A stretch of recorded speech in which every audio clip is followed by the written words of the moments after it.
de Dieu. La Bible dit, au commencement était la parole. La parole est avec Dieu et la parole c'est lui-même. Bien-aimé dans le Seigneur, je veux te demander de disposer ton cœur. Celui qui sonde le cœur et le rat est présent dans ce lieu. Dieu connaît tes fardeaux. La Bible dit, venez en moi, tout ce qui est fatigué, chargé, je vous donnerai du repos. Bien-aimé dans le Seigneur, c'est le temps où nous voulons rentrer dans le repos de Dieu. Alléluia. Et lorsque je vais appeler l'homme de Dieu, nous allons pousser les cris de joie, nous allons acclamer le Seigneur. J'appelle les pasteurs, alléluia.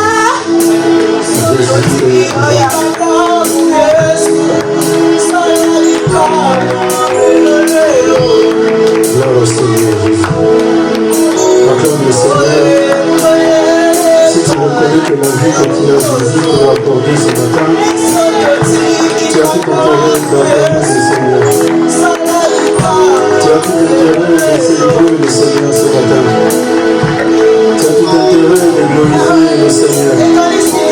Il est le roi des rois. Oui, dans tous les coins, dans tous les endroits. Tu as tout intérêt de glorifier le Dieu vivant.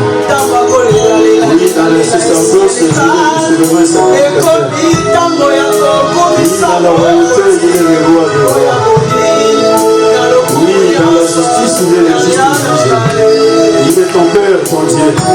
Tu as tout intérêt de le célébrer ce matin. Oui, c'est lui qui nous a accepté ce matin dans sa présence. Jésus-Christ, le Seigneur, et le gloire. L'incontournable Dieu. Merci, Saint-Esprit de Dieu. Pour ce temps, pour ce que tu nous as accordé. Oui, nous sommes là parce que tu es puissant. Nous approchons de toi, nous bénis. Nous te confions ce moment. Afin que tu nous parles, parce qu'il est écrit lors de notre parlement. Les paroles qui sont dans la bouche. Oui, cher Saint-Esprit de Dieu, merci. Car il est écrit, la foi vient de ce qu'on entend. Ce qu'on entend vient de la parole de Christ. Oui, cher Saint-Esprit de Dieu, merci. Glorifie Jésus-Christ ce matin. Car il est le Saint-Esprit, le Saint-Esprit, le Saint-Esprit de Dieu. Glorifie Jésus-Christ ce matin, cher Saint-Esprit de Dieu. Sauve les vies ce matin. Délivre Saint-Esprit de Dieu. Bénis les malades ce matin, cher Saint-Esprit de Dieu. Bénis les hommes et les femmes qui se sont présentés dans ta présence, de ta lumière, du Seigneur ce matin, dans la vie de tout un chacun pour la gloire de ton Seigneur. Merci, cher Saint-Esprit de Dieu. Au nom puissant de Jésus-Christ Nazareth, et notre unique Seigneur et Sauveur, jamais toute pensée captive à l'obéissance de ta parole. Au nom puissant de Jésus-Christ Nazareth, et notre unique Seigneur et Sauveur, j'ai ainsi prié. Gloire et louange à toi, Seigneur Jésus-Christ. Gloire et louange à toi, Seigneur Jésus-Christ. Merci, Seigneur Jésus-Christ. Alléluia. Est-ce que vous êtes là? Amen. Alléluia. Amen. Quand quelqu'un qui passe dans la rue, il ne comprendra pas qu'il y a des gens ici. C'est comme si on est vraiment dans la... Comment on appelle ça? Dans une chambre froide. L'église n'est pas une chambre froide. L'église, c'est une maternité où il y a des cris de nouvelles naissances. Et les gens qui sont à l'église, ils doivent crier, ils doivent vraiment pousser les cris de joie parce qu'ils sont dans la présence de Dieu. David dit, je suis dans la joie quand on m'appelle à la maison, dans la maison de l'Éternel. La joie de David n'était pas quand il était invité d'aller au Cap C, je ne sais pas où, mais il était toujours joyeux quand il allait dans la maison de Dieu. Alors on ne vient pas dans la maison de Dieu avec la tristesse. On vient dans la maison de Dieu avec une joie déjà immense.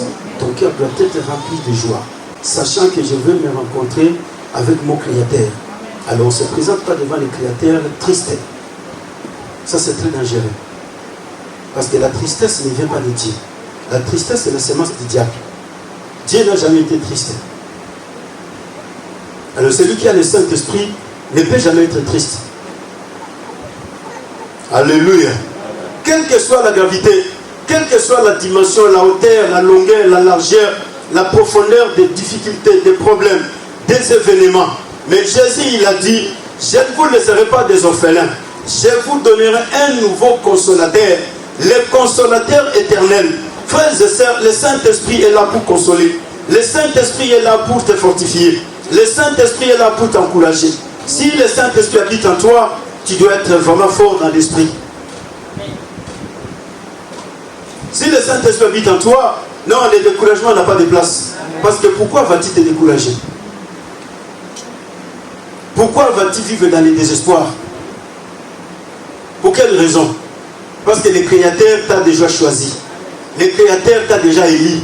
Le Créateur t'a déjà appelé. C'est comme quelqu'un qui est appelé par le président de la République. Même si le président ne va rien lui donner, mais il est dans la joie. C'est le président qui m'a appelé. Alléluia.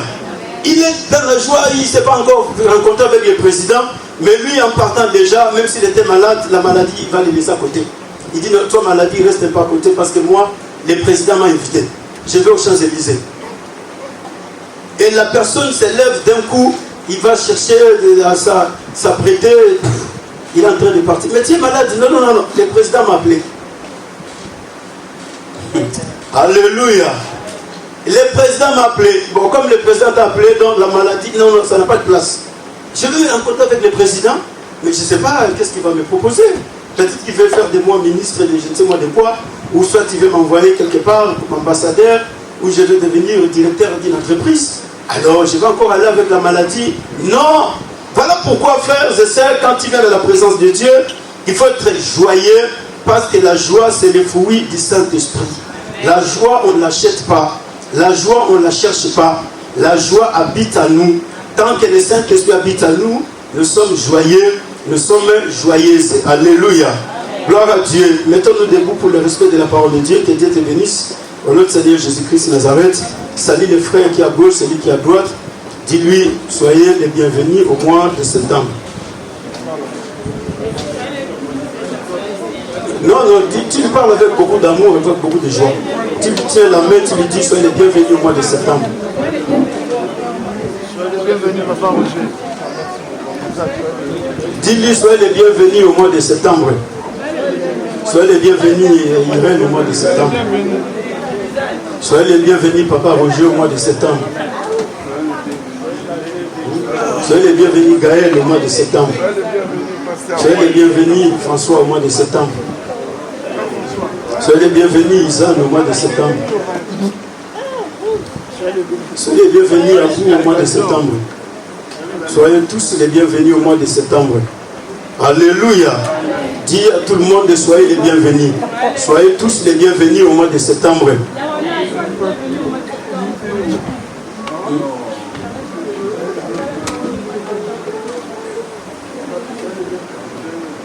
Non, non, soyez les bienvenus au mois de septembre. Ce n'est pas dire soyez les bienvenus, non.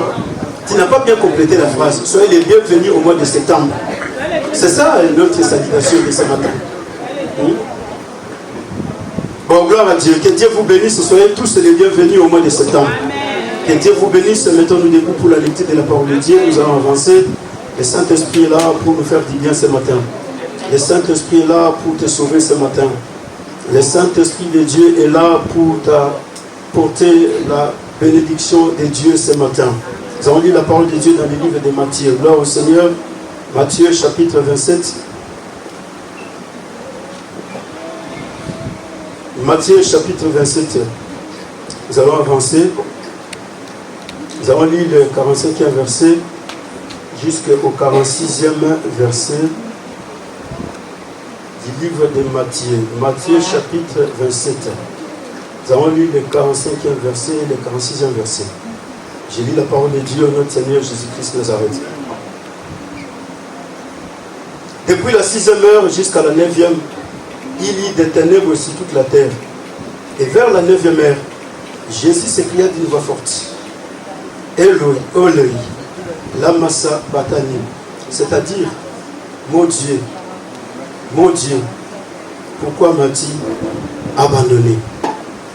Parole du Seigneur. Mon Dieu, pourquoi m'as-tu abandonné? Alléluia. Amen. Oui, peut-être c'est la même question que toi tu te poses aussi. Et tu n'es pas la première personne à te poser cette question. Jésus l'a fait aussi quand il s'est retrouvé sur la croix. Alléluia. Gloire à Dieu. Jésus a fait cela aussi quand il s'est retrouvé sur la croix. Et là, Jésus, il va commencer à parler. Il va pousser des cris de guerre parce qu'il s'est retrouvé dans une position qui ne lui ressemblait pas, mais il s'est retrouvé déjà dans cette position. Nous allons avancer. Nous sommes au mois de septembre. Et le mois de septembre, c'est un mois où que tout le monde connaît. Quand tu vas poser des questions aux Français, aux Chinois, tu vas poser la question aux Américains, aux Anglais, tu vas poser la question aux Indiens, aux Congolais, aux Belges, aux Portugais, aux Espagnols. Chacun te dira ce qui représente le mois de septembre dans son pays. Alléluia. Quand tu vas poser la question aux Allemands, aux Polonais, aux Mauritaniens, aux Marocains, aux Tunisiens, tout le monde, chacun te dira ce qui représente le mois de septembre dans son pays, dans sa nation, et dans sa tribu, dans tous les coins. Chacun a une signification particulière du mois de septembre. Alors c'est comme ça que nous sommes en train d'avancer tout doucement, parce que Dieu aussi a une signification particulière du mois de septembre. Mais je vais survoler les choses. Alléluia. Pour des raisons de temps, je vais survoler les choses et on pourra revenir en arrière dans les jours à venir. Si Dieu va continuer de nous accorder la vie à être encore là, c'est la terre des vivants, nous allons revenir. Mais je vais survoler les choses. Alléluia. Je ne vais pas trop parler du mois de septembre, mais je vais avancer tout à fait rapidement pour qu'enfin que nous puissions faire ce que nous avons à faire ce matin. La parole de Dieu nous dit ceci. Depuis la 6e heure jusqu'à la 9e heure, il y eut des ténèbres sur toute la terre, et vers la 9e heure, Jésus s'écria d'une voix forte. C'était vers la 9e heure que Jésus s'écriait d'une voix forte. Alors là, c'est selon les calendriers juifs. Alors selon les calendriers juifs, la 9e heure, c'est 12 heures. Alléluia. Mais selon les calendriers romains ou les temps que nous avons, la 9e heure, c'est quelle heure?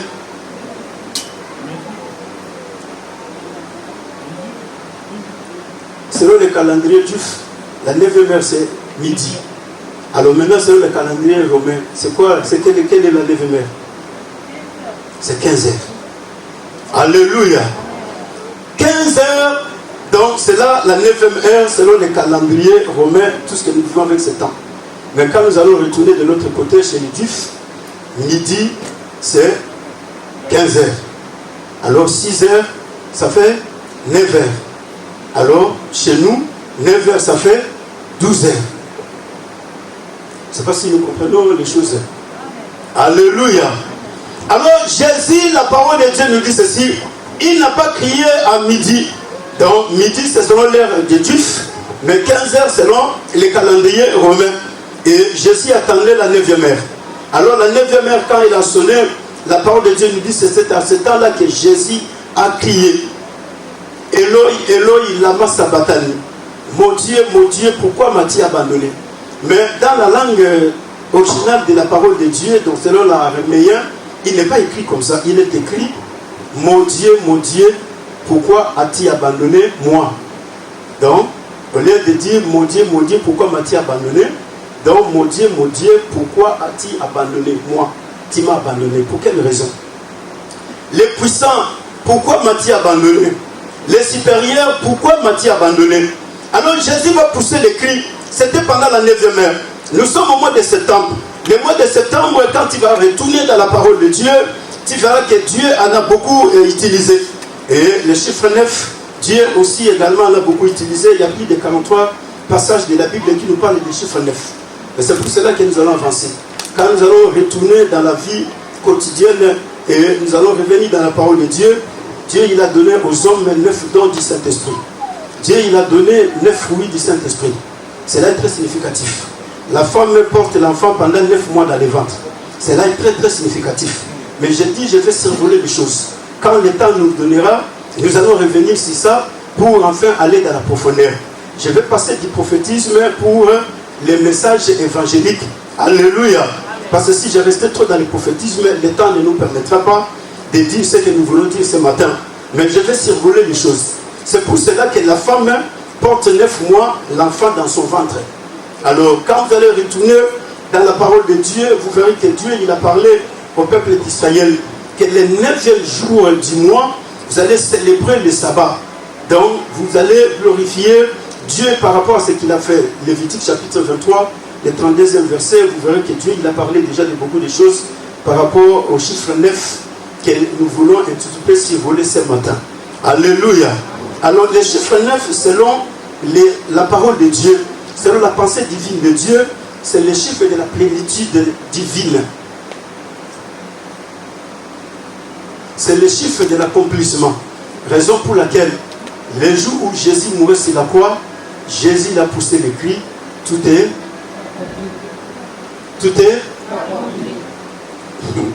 Alléluia.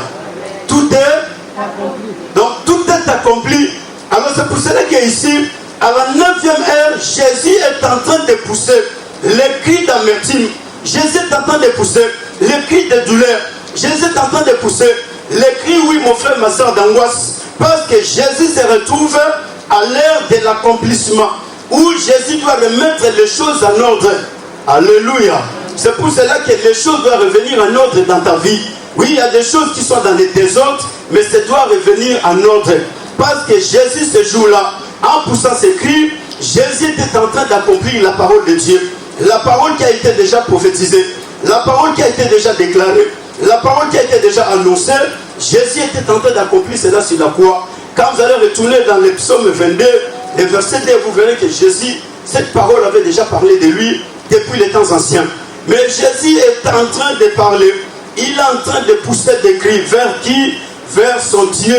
Il est en train de dire à son Dieu, mon Dieu, pourquoi m'as-tu abandonné? Alléluia. Pourquoi Jésus est-il abandonné? Parce que Jésus est en train d'accomplir la prophétie de la parole de Dieu. Quelle est cette prophétie? Je mettrai une inimitié entre toi et la postérité. Genèse chapitre 3, verset. Genèse chapitre 3, verset 15. N'est-ce pas? S'il y a un frère ou une sœur qui peut nous faire la lecture. Et nous allons avancer très rapidement. Jésus est en train d'accomplir des choses sur la croix pour qu'enfin que l'humanité vive l'ordre total. Genèse chapitre 3, verset 15. S'il y a un frère ou une sœur qui peut nous faire la lecture rapidement. Sinon, je vais lire la parole de Dieu pour ne pas tarder. Il est écrit dans la parole de Dieu. Genèse chapitre 3, j'ai lu le 15e verset. Écoutez ce que la parole de Dieu nous dit. Je mettrai une inimitié entre toi et la femme. Alléluia. Entre qui? Les serpents et la femme. Virgule. Entre ta postérité et sa postérité. C'est-à-dire la postérité de la femme et la postérité du serpent.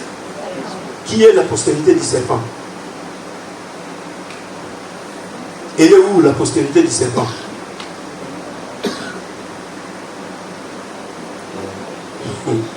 Alléluia. La postérité du serpent, elle est où? Je mettrai une inimitié entre toi et la femme. Dieu il est en train de s'adresser au serpent. Alléluia.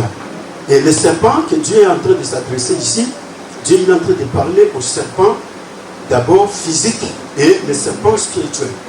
Le serpent physique, il est maudit. Dieu lui dit, tu vas commencer à ramper sur la terre. Tu vas te nourrir de la poussière de la terre. Ça, c'est la malédiction pour le serpent physique. Mais maintenant, le serpent spirituel, Dieu est en train de lui parler. Je mettrai une inimitié entre toi et la femme, entre ta postérité et la postérité de la femme. Et Dieu, il continue à parler. Dieu, il dit, toi, tu lui mordras les talons et lui, il t'écrasera la tête. Alléluia. Alors, où se trouve la postérité du serpent? Elle est où?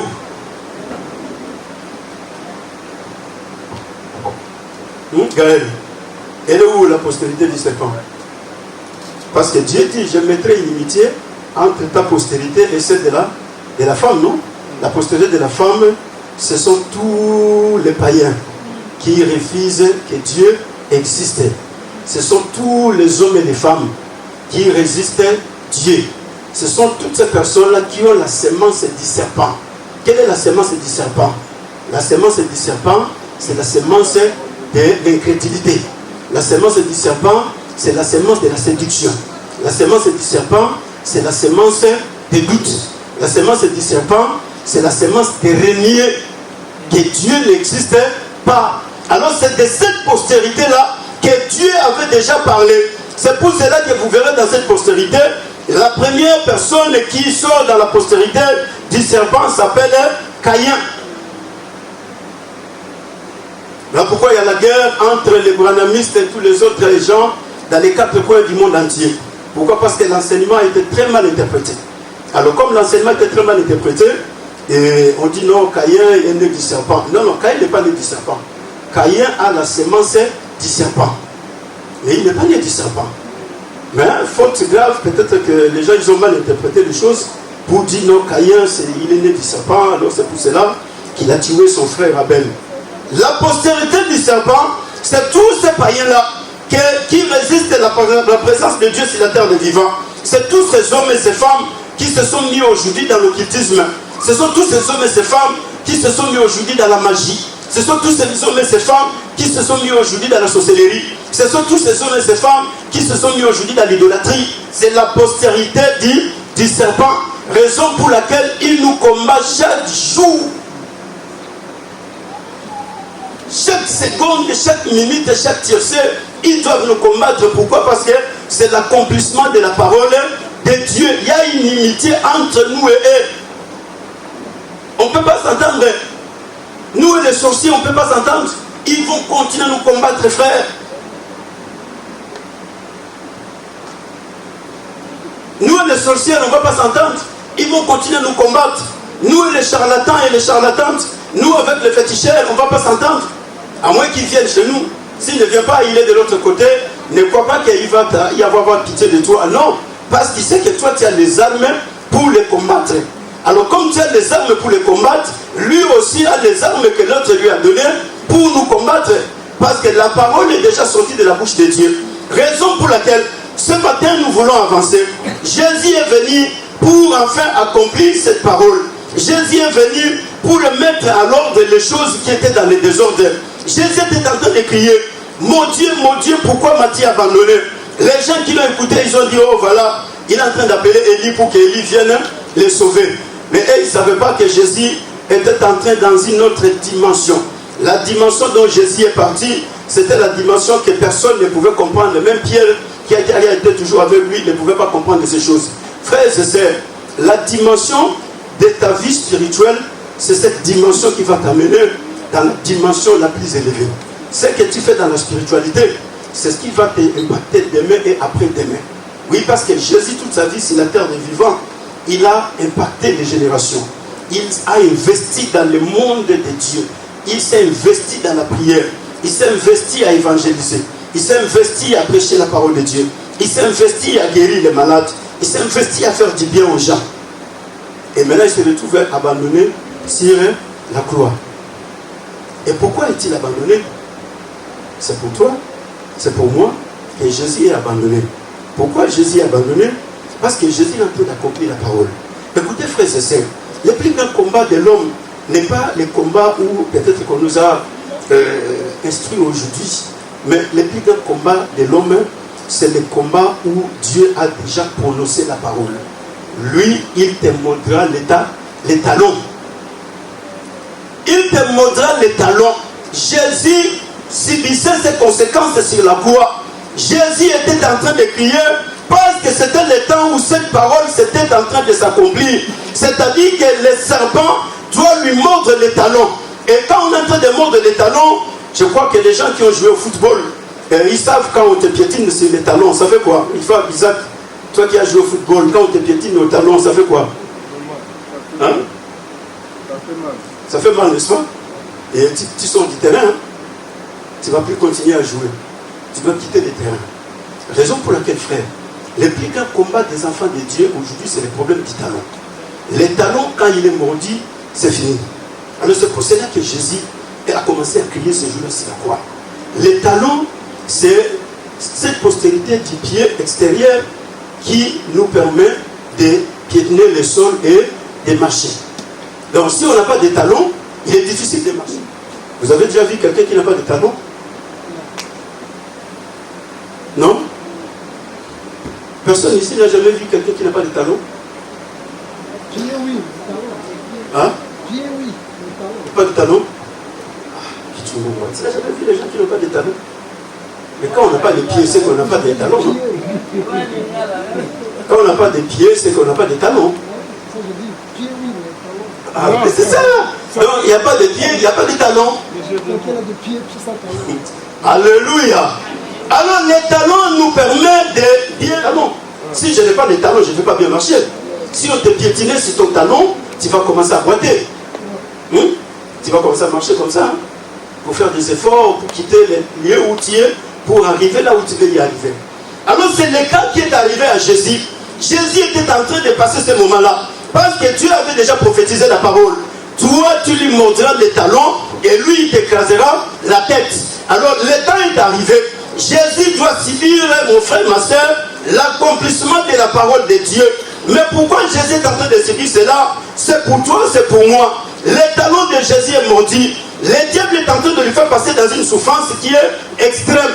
Et dans cette souffrance, la parole de Dieu nous dit, Jésus il a crié, mon Dieu, pourquoi m'as-tu abandonné?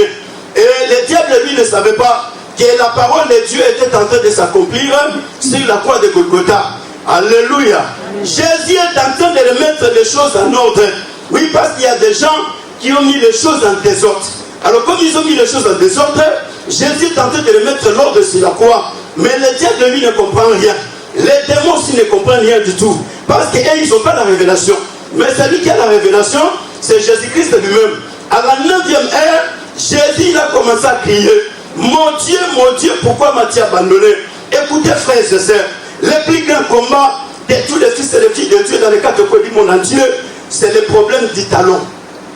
Quand tu es mordu au talon, c'est fini. Or, c'est là où le diable est en train de mordre tous les fils et les filles de Dieu dans les 4 coins du monde entier. Or, les talons, c'est la base de tout. Alléluia. Les talons, c'est toute une structure. Il est là, le talon. Donc, s'il n'y en a pas, tu ne seras pas piétiné. Même si tu es commun, tu ne vas pas piétiner. C'est-à-dire que tu n'auras pas de position. Pour être positionné, il faut avoir les talons. Si tu n'as pas de talons, tu ne sauras pas être positionné. C'est pour cela que le diable, lui, devrait procéder par mordre les talons.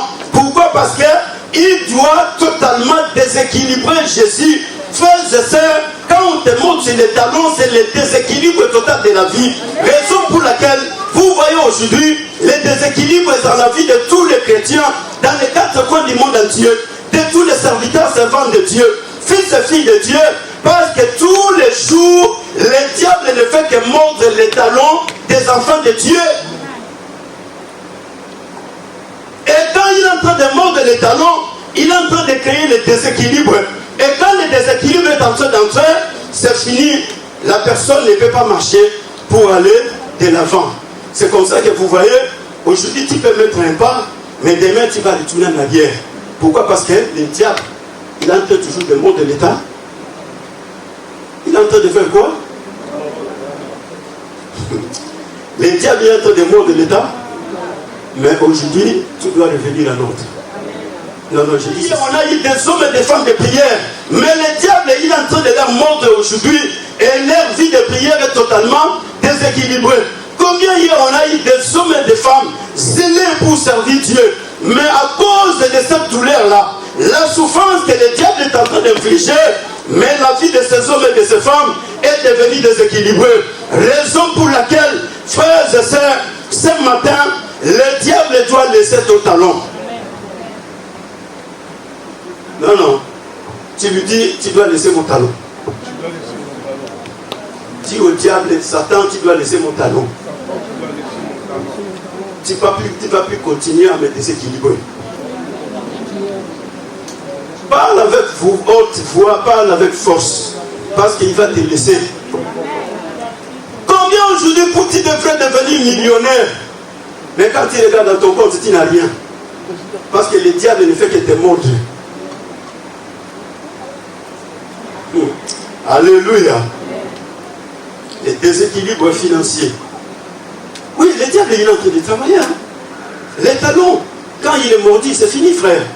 Les déséquilibres dans la vie matérielle. Ce que tu seras aujourd'hui, ce n'est pas ce que tu es aujourd'hui. Ce que tu es aujourd'hui n'est qu'une image. Il fallait que Jésus vienne pour remettre les choses à l'ordre. Alléluia.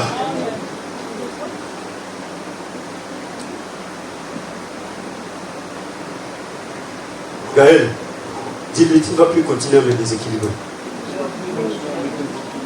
Non, je dois être l'homme que Dieu veut que je sois sur le terre des vivants. Écoutez, frères et sœurs, Jacob va prophétiser. Et quand Jacob est en train de prophétiser, Jacob va parler de Juda. Il dit à Juda, les sceptres ne s'éloigneront point de toi. Oui, c'est de toi que la royauté viendra. Mais quand nous allons retourner dans la réalité, le premier roi d'Israël n'est pas sorti de Juda. Le premier roi d'Israël n'est pas sorti de Juda. Ce premier roi est sorti dans la tribu où Dieu n'a jamais donné la promesse de la royauté. Dieu n'a jamais parlé de la tribu de Benjamin. Mais Dieu il a parlé. Le sceptre de la royauté sera entre les mains de Juda. C'est de Juda que les rois naîtront. Mais subitement, on se retrouve que le premier roi ne sort pas de Juda. Le premier roi vient de la tribu de Benjamin. C'est-à-dire que la tribu de Juda est remplacée par la tribu de Benjamin. Or, la prophétie de Dieu ne dit pas cela. La prophétie dit autre chose. Mais le vécu quotidien aussi, c'est autre chose. Or, Dieu ne peut jamais se mentir dans sa parole. Dieu ne peut jamais oublier sa parole.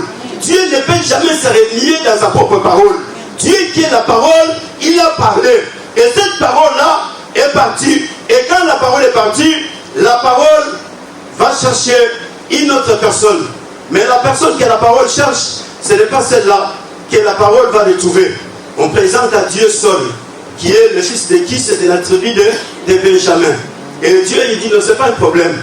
Vous allez les consacrer roi. Vous allez obéir à tout ce que lui va vous demander comme étant roi. Mais Saul ne vient pas de la tribu de Juda. Voilà pourquoi, frères et sœurs, tout ça est arrivé pourquoi? C'est à cause de Juda lui-même. Juda, qu'est-ce qu'il a fait? Le jour où il est parti chez Tamar, Juda a pris le sceptre, il a donné à Tamar. Je veux ce voler. Alléluia. Je vais entrer dans les prophétismes, mais je sors, je reviens, parce que je vais se voler les choses. Isaac, je vais se voler. Papa Roger, je vais se voler. Voilà pourquoi, frère, il y a la vie que tu es en train de vivre aujourd'hui, ce n'est pas ta vie. Parce que ce que Dieu t'a promis, c'est ce que tu es en train de vivre sur la terre des vivants. Le choix de Dieu, c'est toi. Mais ta place aujourd'hui est prise par une autre personne. La personne qui est à ta place aujourd'hui, ce n'est pas la personne choisie par Dieu. Dieu n'a pas choisi Saul. Le choix de Dieu, c'est la tribu de Juda. Les rois sortiront de la tribu de Juda. Les rois ne viendront pas de la tribu de Benjamin. Mais pour cause de Juda, Juda, il est parti se mettre avec Tamar. Et quand il est parti, il a donné le sceptre entre les mains de Tamar. Il a pris le fil cramoisi. Il a donné à Tamar. Juda est retourné, mais vite. C'est le jour là où Juda a donné la royauté à une autre tribu. Et comme Dieu, alléluia. Amen. Dieu aussi, il est en train de regarder. Il dit, mais Juda, qu'est-ce qui se passe? Juda, il a déjà fait les choses parce qu'il est parti. Et le sceptre est parti. Le fil cramoisi est parti. La royauté est partie. Maintenant, c'est Dieu qui doit lutter pour enfin que la royauté revienne. Si Dieu ne lutte pas, la royauté ne va plus revenir. Voilà pourquoi, mon frère et ma soeur, il est très important que Jésus à la 9e heure puisse pousser les cris. Eli, Eli, lama sabachthani. Pourquoi m'a-t-il abandonné? Parce que Jésus remettait les choses en ordre. Jésus devrait faire retourner chaque chose à sa place. Jésus devrait rentrer dans les origines pour enfin retourner la royauté à la choisir. Raison pour laquelle vous verrez que dans la Bible, il y a eu 2 rois au même moment. David est un roi, il n'a pas de trône. Saul le roi, il a le trône. Mais David avec l'onction royale, il ne peut pas s'asseoir sur le trône. Pourquoi tout ça? Parce que Dieu ne peut jamais, oui frères et sœurs, se renier de sa parole. La parole a été proclamée. C'est de la tribu de Juda que le roi viendra. Mais celui qui est là n'est pas venu de la tribu de Juda. Il est venu de la tribu de Benjamin. On a changé des choses. Et les choses qu'on a changées ne sont pas changées selon la vision de Dieu. Mais les choses sont changées selon la vision des hommes, selon la vision humaine. Raison pour laquelle, frères et sœurs, ce jour-là, Saul lui ne savait pas qu'en restant sur le trône, un jour, Goliath va se présenter. Or, le combat n'est pas pour la tribu de Benjamin, mais le combat est pour celui qui a les 7 frères, celui qui a la royauté, celui qui doit se battre avec Goliath. Voilà pourquoi Dieu il a déjà prévu les choses. 10 jours avant, il a envoyé Samuel. Tu vas dans la maison d'Isaïe, parce qu'il y a un fils d'Isaïe que j'avais déjà choisi depuis les temps anciens qui devrait devenir roi. Toi, tu dois retourner à ta place. Donc, écoute-moi bien. Amen. Tu dois retourner à ta place. Jésus a crié sur la croix. Eli, Eli, lama sabachthani. Pourquoi Mathiaba? Jésus a été abandonné pour que toi tu ne sois pas abandonné. Amen. Jésus a été rejeté pour que toi tu ne sois pas rejeté. Amen. À la 9e heure, Jésus remettait les choses à l'ordre. Oui, parce que celui qui doit se battre avec Goliath doit sortir de la tribu de Juda. Il ne peut pas venir de la tribu de Benjamin. C'est ce jour-là qu'Israël, ils ont compris que depuis que nous avons été ici, on n'a jamais eu un roi. Le roi, il a fait Goliath. Il s'est mis derrière tout le monde, derrière les militaires. C'est ce jour-là que les peuples ils ont compris que nous n'avons jamais eu un roi. Nous sommes tous seuls. Oh frères et sœurs, il y a des fois peut-être tu te poses des questions. Tu te dis qu'est-ce qui se passe? Non, il faut que lui seul soit là. Non, non, non. C'est ta place. Toi, tu dois retourner à ta place. Lui aussi doit retourner à sa place. La place n'était pas la place de Saul, mais c'est la place de David. Mais par tricage, par l'erreur de Juda, David se retrouve avec l'onction, mais il n'a pas le trône. Mais avec l'onction, David se présente, il dit non, c'est moi qui suis le roi d'Israël. Je dois confirmer la royauté. Voilà pourquoi il est venu. Il va aller se battre. Ses frères veulent l'empêcher. Il dit non, non, toi on te connaît. C'est ta malice qui te fait ça. Il dit non, vous n'avez pas la prophétie de la parole. Si vous aviez la prophétie, la parole de Dieu a dit ceci. C'est dans la tribu de Juda que le roi naîtra. Les rois ne naîtront pas dans la tribu de Benjamin. Je suis le roi d'Israël. C'est lui qui est là, qui m'a précédé.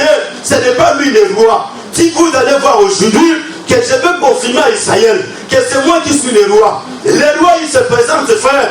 Il regarde Goliath. Il dit, mais toi, tu es en train d'insulter la main de l'Éternel. Qui t'a donné l'ordre? Frère et sœurs, tu dois retourner à ta place. Peut-être aujourd'hui tu as donné ta place à un riche de ta famille. Tu dis, ah non, c'est lui qui doit prendre la responsabilité de la famille. Non, c'est ta place. C'est toi que Dieu a choisi. La personne choisie par Dieu, c'est toi. Dis non, c'est moi. C'est moi. La façon dont vous êtes en train de parler, c'est comme si vous n'êtes pas là. Dis, c'est moi que Dieu a choisi. C'est moi le roi de la famille. C'est bien moi que Dieu a choisi. Jésus vient pour remettre l'ordre, frère, parce que la tribu de Juda, c'est là où le roi naîtra. Voilà pourquoi Saul ne pouvait jamais vaincre Goliath. Même s'il faisait tout ce qu'il pouvait faire. Saul a kokaki kolonga Goliath ata mukolomote. Parce que Saul n'est pas sorti de la descendance royale. Oh là là. Amen. Frère, sœur, il y a des combats. Il n'y a que toi qui vas les vaincre. Si on les donne à une autre personne, il va fuir. Parce que ce n'est pas sa place. Il va tout faire, mais après il va se suicider. Saul voulait tenter, il prend ses habits, il donne à David. David lui dit, yo mo kuna bilamba ngo échoué. Tu vas opérer sa nationale de échoué. Toi c'est comment toi Saul dit, prends tes habits. Moi, je ne me bats pas avec ça. Mais moi je viens au nom de l'Éternel des armées. Frère, la tribu de Juda n'a que le nom de l'Éternel des armées. Oui, parce que cette tribu n'a pas des armes. Ils n'ont que des sceptres. Ils n'ont que les fils cramoisis. Ils n'ont pas des armes comme toutes les autres tribus. Voilà pourquoi David ne pouvait pas prendre les armes. David est venu seulement avec la pierre. Parce qu'il sait que moi je suis de cette descendance. Jésus est en train de mettre des choses en place. Jésus est en train de le faire retourner les choses. Parce que c'est la tribu de Juda qui doit régner. C'est la tribu de Juda qui doit dominer. Raison pour laquelle, frère, le diable il a mis les déséquilibres aujourd'hui dans la vie des enfants de Dieu. Parce que tous les jours, il fait que mordre ton talon. Mais ce matin, le diable ne va plus continuer à mordre ton talon. Parce que lui-même, la parole de Dieu dit ceci. Tu lui écraseras la tête. Lui, il doit être écrasé. Mais toi, lui, ne va plus continuer à mordre ton talon. Oui, la représentation de cette église dans cette ville, c'est parce que cette église doit rester dans cette ville. Dieu l'a choisi pour être ici. Et l'église ne va pas quitter ici parce que Dieu lui-même ne l'a pas permis. L'église va rester ici parce que c'est Dieu qui a choisi que l'église soit dans cette ville de cette nuit. C'est Dieu qui a dit l'église va évoluer dans cette ville. Oui, frères et sœurs, c'est ici que l'église va s'épanouir. C'est ici que Dieu il va faire propulser l'église. Parce que David, c'est lui le grand roi. Et quand il vient tout simplement pour mettre fin avec Goliath qui est en train de faire des zizanies. Voilà pourquoi Jésus, mourant sur la croix, il est en train d'accomplir la prophétie de la parole de Dieu. Frère, le déséquilibre spirituel que le diable a mis dans ta vie, aujourd'hui, ça doit tomber au nom de Jésus-Christ. Le déséquilibre financier, matériel, tout ce que le diable a mis dans ta vie, aujourd'hui, ça doit tomber au nom de Jésus-Christ Nazareth. Non, tu ne peux pas continuer à vivre cette vie-là. Le déséquilibre moral, toute espèce de déséquilibre que le diable a mis dans ta vie, ce matin, ça tombe au nom de Jésus-Christ Nazareth. Tu dois marcher. Oui, tu dois aller de l'avant. Le diable, il te met tout le temps les maladies. Le diable, il te met tout le temps des problèmes. Oui, il est en train de mordre ton talon. Parce qu'il sait qu'avec ça, tu ne vas pas bien servir Dieu. Avec ça, tu ne vas pas marcher. Il te met toujours des inquiétudes. Il te met toujours des soucis. Il te met toujours des angoisses. Il sait que c'est un talon que je suis en train de mordre. Tu ne sauras pas marcher.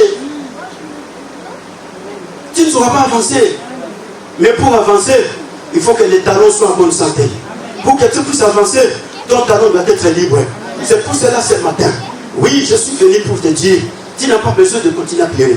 Parce que ce n'est pas toi qui dois pleurer, mais c'est le diable qui doit pleurer. Car le temps est arrivé où la prophétie est en train de s'accomplir. Alléluia.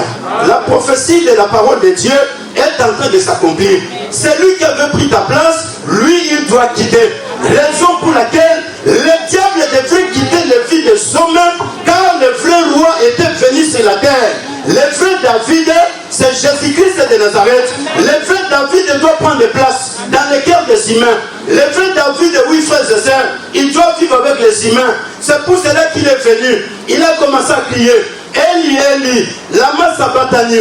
Pourquoi m'as-tu abandonné? Oui, il a été abandonné parce qu'il devrait remettre chacune des choses à place. Tu dois retrouver ta place. La vraie place où Dieu a choisi pour toi, c'est là où tu dois rester. Combien il est en train de déséquilibrer aujourd'hui? Oui, la vie de milliards de hommes et de femmes dans les quatre coins du monde entier. Un footballeur, quand il est touché au talon, des fois on lui dit c'est fini, tu ne vas plus jouer. Toute ta vie, tu ne peux plus revenir sur le terrain parce que ton talon est déjà tout. C'est ça François, toi tu as joué au football? Où tu as accompagné Isaac? Alléluia. Tu as joué? Pichou, toi tu as joué au football? Non? Kaël, tu as joué au football? Ou bien tu as accompagné Régis?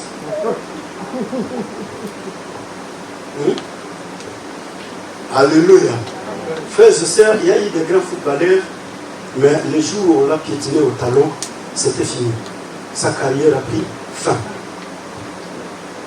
Il y a eu des hommes et des femmes avec des talents immenses, mais le jour où on l'a piétiné au talon, c'était fini. Il y a eu des basketteurs, des basketteuses, des personnes qui voulaient émerger dans leur domaine, mais le jour où on l'a piétiné au talon, c'était fini. Pourquoi? Parce que c'est le talon qui permet que tu puisses te positionner. C'est le talon qui supporte tout le poids du corps. Et si le talon est totalement déséquilibré, c'est fini, il y a un déséquilibre total. C'est comme ça que ce matin, je suis venu pour dire ceci. Je ne vais pas aller trop dans la dimension prophétique, j'ai dit, je vais s'y voler. Je suis en train de parler des choses très simples pour que tu comprennes, parce que ta vie Tu dois vivre cette vraie vie que Dieu t'a appelé à vivre sur la terre des vivants. David ne devait pas rester dans la brousse. David ne devait pas continuer à rester à perdre les brebis de son père. Parce que Dieu ne le voyait pas comme étant berger des brebis de son père, mais Dieu le voyait comme étant roi, le roi d'Israël. Mais par mégarde de David se retrouve dans la forêt. David se retrouve dans la brousse. Il est en train de perdre les brebis de son père. Mais quand le temps est arrivé, il a compris que non, c'est moi qui suis le roi. Je dois retourner à ma place. Je dois prendre ma place. Saul, il a tout fait, frère, pour tuer David. Il a persécuté David. Il a combattu David. Mais Saul ne savait pas que la prophétie de la parole de Dieu avait déjà parlé. La tribu de Juda est la seule tribu royale que Dieu a choisie. Voilà pourquoi, frères et sœurs, les sorciers et les sorcières, ils vont te combattre, mais ils ne seront pas mettre fin à ta vie. Pourquoi? Parce que tu as la prophétie de la parole de Dieu. La prophétie de la parole de Dieu, elle doit s'accomplir. Si elle ne s'accomplissait pas, tu ne mourras pas. Oui, tu vas rester là jusqu'à ce que Dieu finira par accomplir la prophétie qu'il a prononcée. David n'a jamais été tué par Saul. Saul l'a persécuté à milliards de reprises. Jonathan, son fils, lui a dit, mais papa, qu'est-ce qu'il t'a fait? Quelqu'un qui t'a fait du bien. Il a tué Goliath. Saul va dire, je le poursuivrai plus. Je le laisse. Mais après 2 jours, il est revenu. Comme lui ne voulait pas voir David dans la vie, il est revenu, il a commencé à persécuter David. Oui, frères et sœurs, le diable lui cherche toujours à mordre les talons des peuples de Dieu, les enfants de Dieu. Il ne veut pas voir ce peuple de Dieu avancer. Voilà pourquoi il vient avec des maladies, il vient avec la pauvreté, il vient avec la souffrance. Il est en train de mordre les talons. Parce qu'il sait que si tu as de l'argent, tu vas investir l'argent pour faire avancer le royaume de Dieu. Mais il doit continuer à te mordre les talons. Il doit te dépouiller, il doit mettre ce déséquilibre-là. Même si tu touchais 10 000 euros, mais tu te retrouves comme si tu n'as jamais touché de l'argent. Même si tu te retrouves avec quoi, tu te retrouves comme s'il n'y a rien. Mais ce matin, Jésus met l'ordre dans ta vie. Non, je dis ceci, Jésus met l'ordre dans ta vie au nom de Jésus-Christ de Nazareth. Le diable, il va quitter ton talon aujourd'hui. Les déséquilibres que l'ennemi a mis dans ta santé, cela doit te quitter au nom de Jésus-Christ de Nazareth. Les maladies incurables qu'il a mis dans ton corps, cela doit te quitter aujourd'hui au nom de Jésus-Christ de Nazareth. Oui, tous les déséquilibres spirituels. Combien il a déséquilibré ta foi? Combien il a déséquilibré ta vie de prière? Combien hier tu étais fervent? Quand tu priais, le ciel s'ouvrait et Dieu exauçait les prières. Mais aujourd'hui, comme il est en train de te mordre les talons, combien il t'a découragé? Il t'a dit non, ne prie plus. Parce que si tu pries, tu ne vois pas qu'il n'y a rien qui se produit dans ta vie. Oui, parce que lui, il sait que je dois déstabiliser la vie de prière de cet homme, la vie de prière de cette femme. Parce que lui, quand il va prier, Dieu, il fait des choses merveilleuses. Mais je veux continuer à lui montrer. Non, mon frère, ma soeur, ce n'est plus ce temps-là. Ce matin, c'est le temps où Jésus est en train de remettre chacune des choses à sa place. Le diable ne va pas continuer à mordre l'église de Dieu. Les fils et les filles de Dieu. Il va continuer à déstabiliser, déséquilibrer l'église de Dieu. Non. Fini avec ces choses au nom de Jésus-Christ Nazareth. Oui, parce que la 9e ère est arrivée. Le temps où Jésus a pris place, oui, c'est la gloire, pour enfin qu'il soit, oui, touché par le serpent. Mais lui, il va écraser la tête du serpent. Oui, toi, tu vas écraser la tête du serpent. Le serpent, lui, va te mordre. Mais toi, tu vas écraser sa tête. Voilà pourquoi ce matin, tu vas prier Dieu. Alléluia. Amen. Non, ce n'est plus le temps de jouer avec le diable. Et ce n'est pas plus lui laisser le temps de continuer à nuire le peuple de Dieu. Parce que la parole s'était déjà accomplie. Eli, Eli, lama sabachthani. David est revenu à la royauté. Saul, il a mis même des hommes pour tuer David. Il a tué même 80 sacrificateurs à cause de David. Parce qu'il cherchait par tous les moyens. Comment je vais exterminer David? Mais Dieu, qui a choisi David, n'a jamais permis la mort. Dis à l'autre, Dieu ne permettra pas que je meure. Et Dieu, oui, tu lui prononces cette parole. Dieu ne permettra pas que je meure. Sans pourtant que les promesses de Dieu s'accomplissent dans ma vie. Les promesses de Dieu vont s'accomplir dans ma vie. Je suis le choix de Dieu. Je retourne à ma place. Oui, aujourd'hui tu dois retourner à ta place. Ta place, c'est là où Dieu t'a choisi. La place de David, c'est la royauté. Ta place, c'est dans la richesse. Ta place, c'est dans la bénédiction. Ta place, c'est dans la fécondité. Ta place, c'est dans la joie. Ta place, c'est dans la bonne santé. Ta place, c'est dans la prospérité. Ta place, c'est dans la victoire. Ta place, c'est là, oui, mon frère, ma soeur. Tu dois retourner à ta place parce que Jésus-Christ est venu récupérer le sceptre entre les mains de Tamar. Tamar ne peut plus continuer à garder le sceptre de la royauté. Non, il doit retourner cela. C'est pour cela que ce jour-là, la prophétie devrait transiter pour pouvoir s'accomplir sur la croix. Oui, mon frère, ma soeur, tu ne dois pas continuer à vivre en France comme si tu n'as pas Dieu. Tu dois vivre parce que Dieu t'a choisi. Les Français ne peuvent pas continuer à te prendre comme leurs esclaves parce que le Jésus de la croix, il est déjà parti et il a déjà tout accompli. C'est lui que nous sommes en train d'adorer. C'est celui qui est ressuscité le 3e jour. C'est lui qui a écrasé la tête du serpent. Il y a des gens qui se posent la question, comment Jésus a-t-il écrasé la tête du serpent? Parce que Dieu, il a prononcé la parole. Mais jusque-là, on n'a jamais vu où Jésus a-t-il écrasé la tête du serpent. Alléluia. La tête du serpent a été écrasée le 3e jour quand Jésus était ressuscité. La résurrection de Jésus, c'était même l'accomplissement de la parole. Tu lui écraseras la tête parce que lui, il a utilisé la mort. Et lui, il a cru que par la mort, Jésus partira définitivement. Et comme il ne sera pas là, c'est fini, l'humanité tout entière sera sous ma domination. L'humanité tout entière sera sous mon esclavage. Mais le 3e jour, la terre a commencé à refuser. Le soleil a commencé à discuter. Il s'est dit non, je ne peux pas rester devant la présence de celui qui m'a créé.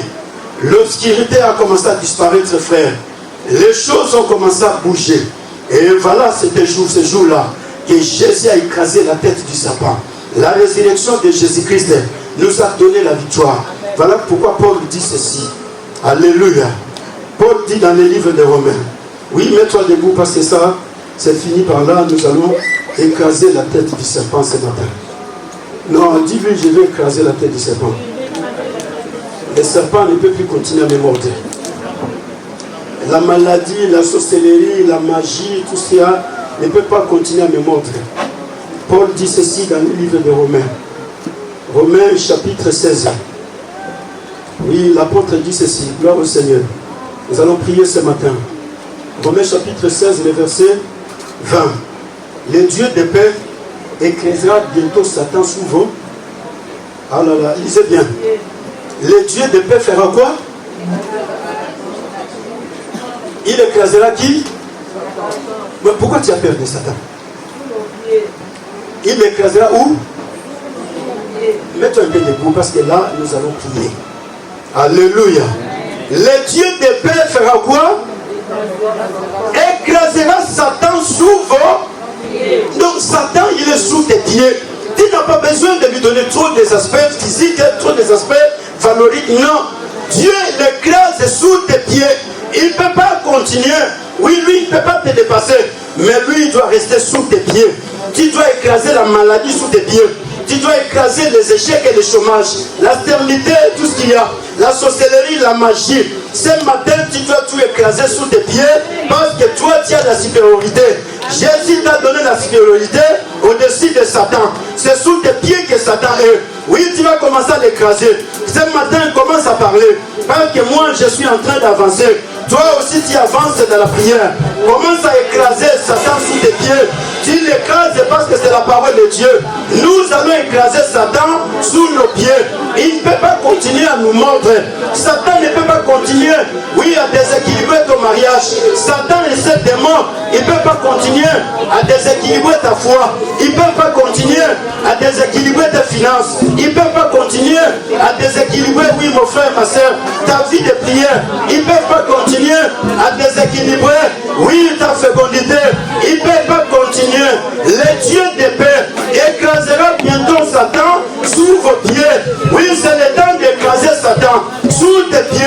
Dans le nom puissant puissant de Jésus-Christ de Nazareth, c'est le temps d'écraser, oui, la maladie, c'est le temps d'écraser, oui, les avortements, c'est le temps d'écraser, oui, les fausses couches, c'est le temps d'écraser, oui, mon frère, ma soeur, tout ce que le diable vient avec, les blocages, tu vas les écraser ce matin, sous tes pieds, tu as la supériorité, tu as l'autorité, tu n'as pas besoin d'attendre quelqu'un pour venir prier à ta place, mais ce matin, oui, on y va, dans le nom puissant de Jésus-Christ de Nazareth, écrase Satan sous tes pieds. Commence à l'écraser dans le nom puissant de Jésus-Christ de Nazareth. Non, il ne peut plus continuer à mort de ta vie. Au nom puissant de Jésus-Christ de Nazareth. Oui, parce que la parole de Dieu nous dit bientôt, le Dieu de paix écrasera Satan sous vos pieds. Oui, parce que lui doit être écrasé. Jésus doit l'écraser. Toi aussi, tu dois l'écraser. Tu dois écraser la sorcellerie qui est en train de mordre ta vie. Tu dois écraser la magie. Tu dois écraser, oui, mon frère, ma soeur, dans le nom puissant de Jésus-Christ de Nazareth. C'est le temps d'écraser Satan sous tes pieds. Tu dois écraser les maladies qui rappent. Tu dois écraser, oui, les échecs. Tu dois écraser les blocages. Tu dois écraser. Oui, commence à prier ce matin. Commence à écraser toutes ces choses. Oui, dans le nom puissant de Jésus-Christ. Satan ne peut pas continuer à déséquilibrer ta vie. Il ne peut pas continuer à te mordre sur ton talon. Il ne peut pas, non, c'est le temps de l'écraser. Il ne peut pas continuer dans le nom puissant de Jésus-Christ de Nazareth. Oui, il ne peut pas continuer à mordre les talons des peuples de Dieu. Prie Dieu ce matin. Écrase Satan sous tes pieds. Oui, parce que c'est la parole de Dieu. Dans le nom puissant de Jésus-Christ de Nazareth. Alléluia. Oui, les œuvres sataniques, tu dois les écraser ce matin. Au nom puissant de Jésus-Christ de Nazareth. Bientôt le Dieu de paix écrasera Satan sous vos pieds. Oui, parce que Dieu t'a donné cette autorité, cette supériorité. Nous écrasons Satan dans le nom puissant de Jésus-Christ de Nazareth sous nos pieds. Satan ne peut rien faire. Oui, contre nous. Toi, Satan, tu ne peux plus continuer. Oui, à faire du mal à l'église de Dieu, aux fils et aux filles de Dieu. Ce matin, nous écrasons. Oui, tous les déséquilibres que Dieu est en train d'injecter dans la vie des peuples de Dieu. Oui, dans la foi des peuples de Dieu. Dans les vies, dans les finances. Oui, dans la famille. Oui, dans le mariage des peuples de Dieu. Oui, dans les affaires des peuples de Dieu. Dans le nom puissant de Jésus-Christ de Nazareth. Écrase Satan ce matin. Oui, c'est la neuvième. Satan doit être écrasé. Ses œuvres doivent être écrasées. Oui, mon frère, ma soeur, dans le nom puissant de Jésus-Christ de Nazareth. Oui, parce que c'est le temps. Lui, il a le temps. Oui, dans le nom puissant de Jésus-Christ de Nazareth. Bientôt, le Dieu de paix écrasera Satan sous vos pieds. Oui, c'est la parole de Dieu. Dans le nom puissant de Jésus-Christ de Nazareth. Bientôt, le Dieu de paix écrasera Satan sous vos pieds. Oui, c'est le temps de l'écraser. C'est le temps d'écraser. Oui, la sorcellerie. C'est le temps d'écraser. Oui, l'occultisme et la magie. C'est le temps d'écraser. Les échecs et l'opposition. C'est le temps d'écraser. Oui, mon frère, ma soeur, le blocage. Dans le nom puissant de Jésus-Christ de Nazareth. Alléluia. Oh Dieu de la parole. Oui, c'est le temps d'écraser. Tout ce que l'ennemi. Nous écrasons Satan sous nos pieds. Dans le nom puissant de Jésus-Christ de Nazareth. Oui, dans notre église locale, évangélique de la foi antique, nous écrasons Satan complètement. Dans le nom puissant de Jésus-Christ de Nazareth. Non, tu ne vas plus continuer à œuvrer toi Satan avec des milliards de démons. Ce matin, nous vous écrasons complètement. Là où vous étiez en train de mordre les talons. Oui, l'église est le fils de Dieu. Des autres enfants de Dieu. Les talons de l'église. Pour que l'église ne puisse pas avancer. Pour que le peuple de Dieu ne puisse pas marcher à l'aide de l'avant. Ce matin, nous vous écrasons totalement. Dans le nom puissant de Jésus.